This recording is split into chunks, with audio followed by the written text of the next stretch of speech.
हमारे बीच में एक बड़ी गवाही है। इस बहन का नाम सरोज यादव है। ये बिलासपुर चकरभाटा की रहने वाली है, भाटापारा की रहने वाली है। और ये बहन बता रही कि ये 2 साल पहले चर्च को जानी और चर्च को जानने के बाद ये कंटिन्यू चर्च आती थी, लगातार चर्च अटेंड करती थी। ये बता रही कि ये बहन पिछले जब ये चर्च नहीं ज्वाइन की थी तो इनके पति जो है नशे में थे, इनका जॉब नहीं था और बहुत सारी परेशानी थी। इनको बेबी का ब्लेस भी नहीं था, तो परमेश्वर ने इनको अद्भुत ब्लेस दिया।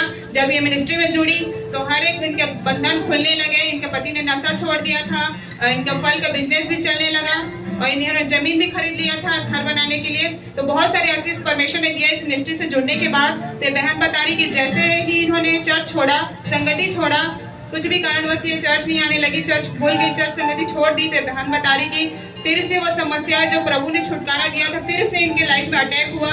इनके पति फिर से नशे में चले गए। इनको जो परमेश्वर ने आंगनबाड़ी की जॉब से ब्लेस किया था वो जॉब भी छूट गया, जो जमीन लिए थे वो भी बिक गया।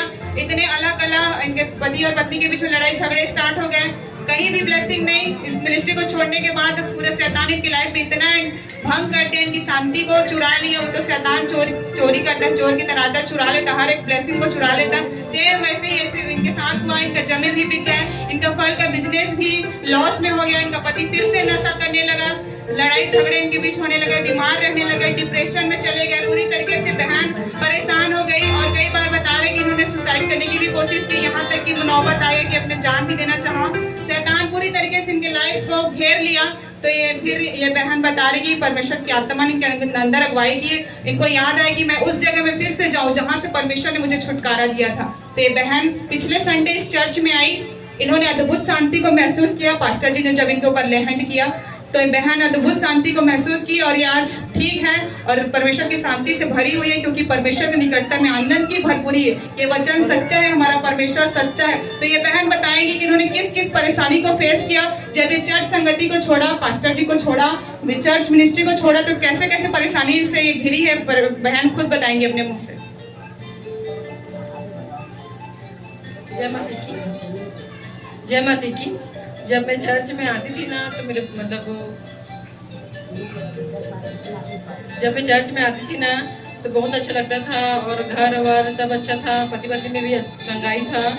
और मेरी बहन का भी शादी हुआ। जो इतने सारे रिश्ते आए थे, अच्छे अच्छे रिश्ते नहीं आए थे और ऐसा रिश्ता आया कि पति भी अच्छा, पैसे वाले भी, पढ़ाई लिखाई सुंदर, सब में अच्छा मिला। और मेरे भाई का भी शादी हुआ, उसका भी ने बहुत रुकावट आ रहा था। उसका ना यहाँ तक ना थोड़ा माइंड डिस्टर्ब हो गया था, पागलपन जो भी है हो गया था। वो अच्छा भी हो गया, उसके बाद उसका शादी भी हो गया, उसका बेबी भी नहीं हो रहा था, उसका बेबी भी हो गया। तो प्रभु जी ने मुझे बहुत आशीष दी है। उसके बाद 2 साल से मैं चर्च नहीं आ रही हूँ, चर्च नहीं आ रही। इस वजह से मेरे घर में बहुत परेशानी, संगति छूट गया मेरा किसी भी कारण। 2 साल से संगति में छोड़ दी प्रभु जी में। तो मेरे पति का बिजनेस छूट गया, उसके थ्रू हम लोग कई बिजनेस के लिए अप्लाई किए, सब्जी बेचे, फल बेचे, नाश्ता बेचे, सब हमारा खराब होते गया। उसके बाद पति पत्नी में लड़ाई झगड़ा, फिर बहुत सी परेशानियां आई है। ससुराल में भी अभी बंटवारा वगैरह हुआ है, उसमें भी हम लोग अभी सक्षम नहीं है, यानी कि शैतान सब तरफ से ना रुकावट कर दिया है इन 2 सालों में। अब मैं प्रभु जी में आई हूँ, मेरा सब अच्छा हो जाएगा, मैं विश्वास करती हूँ प्रभु जी में। उस बीच में मैं ना बैगा के पास भी गई थी। दिमाग तो है, डिस्टर्ब कर दिए थे। शैतान अटैक करता है जब चर्च अटेंड नहीं करोगे, संगति से नहीं रहोगे ना, तो बहुत प्रॉब्लम होता है, बहुत परेशानी होता है। कि बाहर भी चली गई थी मैं तो पुनः कमाने खाने 1 हफ्ते के लिए, लेकिन समझ नहीं आया। फिर वापस आई। वापस आने के बाद मुझे ऐसा लगा कि मैं भैया को छोड़ी हूँ, इस चर्च को छोड़ी हूँ, प्रभु जी को छोड़ी हूँ। कर्जे में तो हो ही गई हूँ, 4-5 लाख हो गया। पहले ना 2 साल पहले थी चर्च, मेरा संगति था तो मेरा सब अच्छा था, बहुत खुश थे हम लोग, बहुत खुश थे। किराए के घर में भी बहुत खुश थे। उसके बाद मेरे सास लोग भी हम लोग को प्यार करने लगे, हमारे लिए अच्छा व्यवहार हो गया। 2 साल से चर्च नहीं आई हूँ तो सब उल्टा पुल्टा हो गया, बहुत ज्यादा। हालेलुया। यही बात है कि शैतान ऐसी तबाही मचाता है कि जैसे हम चर्च संगति को छोड़ते हैं तो शैतान फिर से आता है, क्योंकि मसा और करंट हमसे अलग हो जाता है। जब मसा करंट अलग हो जाएगा तो हम शैतान का सामना नहीं कर सकते।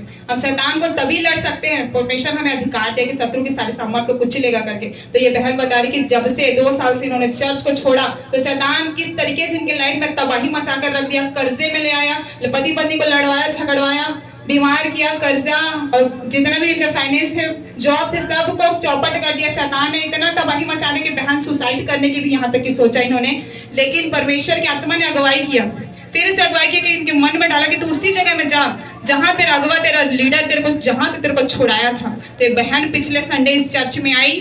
चर्च में आने के बाद परमेश्वर की सामर्थ ने छुआ और प्रभु पास्टर जी के द्वारा लेहैंड हुआ था। परमेश्वर ने इनके जीवन में काम किया, अद्भुत शांति के महसूस करी, कर्जे में भी है फिर भी ये शांति में है और परमेश्वर को थैंक्स करी और ये चर्च संगति को फिर से ज्वाइन करी है। और हमारा जीवन यही होना चाहिए कि हमें कभी भी परमेश्वर को नहीं छोड़ना चाहिए, क्योंकि छुटकारा देने वाला खुदा है, छुटकारा देने वाला परमेश्वर है। तो हमें कभी भी अपने अगवा लीडर को तो बिल्कुल भी धोखा नहीं देना चाहिए। जिन्होंने हमें परेशानी से, बीमारी से, कर्जे से, नशे से छुड़ाते हो, वो अगवा लीडर को हम कभी भी धोखा नहीं देना चाहिए और हमेशा उनके साथ जुड़े रहना चाहिए, उनका आदर, ऑनर, रिस्पेक्ट करना चाहिए, क्योंकि सिखाने वाले की डांट जीवन का मार्ग है। जो कुछ भी सिखाते हैं हमारे भलाई के, हमारी उन्नति के लिए होता है। इसको हम बुरा न माने, जितने बुरा मान कर गए हैं उनको ऐसे ही हालत हुआ है आज के डेट में। तो हम आप सबसे रिक्वेस्ट है, जितने आप यहाँ उपस्थित हैं, आप सभी कभी भी अपने अगवा लीडर को ना छोड़े, पास्टर को ना छोड़े, संगति को ना छोड़े, तो परमेश्वर आपको अद्भुत ब्लेसिंग से ब्लेस करेगा। Hallelujah, hallelujah.